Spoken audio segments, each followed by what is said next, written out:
Magandang umaga mga igan, nakatakdang bigyan ng send-off ceremony ang Task Group Maritime Security. Sila po ang magpapatrolya sa karagatan kapag isinagawa ng APEC Summit sa susunod na linggo. At para sa detalye, may report si Von Aquino. Von.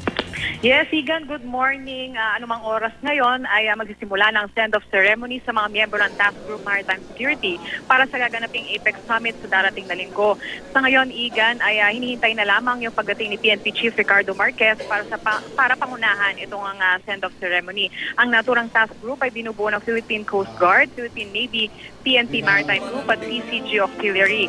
Ayon sa pinuno ng Maritime Security Task Group na si Commodore Joel Garcia, ang send-off ceremony bahagi ng maritime tradition na hudyat din ng full force deployment para sa APEC Leaders Summit. 2 linggo na ang nakakaraan anya nang i-deploy ng task group ang 50% ng kanilang mga tauhan. Hindi lamang anya pagpapatrolya ang trabaho ng puwersa ng task group, kundi ang pagbibigay ng komprehensibong maritime security. Kabilang dito, Igan, ang mga floating assets, technical units at special operation group.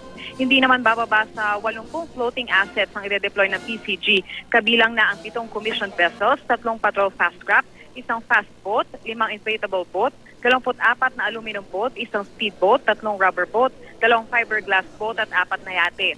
Ipapatupad naman ang 30-yard no-sail zone sa baybayin ng Manila Bay, habang isang exclusion zone naman ipatutupad din sa baybayin ng Rojas Boulevard at Pasig River. Tiniyak naman ang task group na mas paigtingin nila ang seguridad di lamang sa Manila Bay, kundi sa buong Kapuluan. Igan? Maraming salamat, Von Aquino. Patay sa lalaki matapos pagbabarilin sa barangay Holy Spirit sa Quezon City.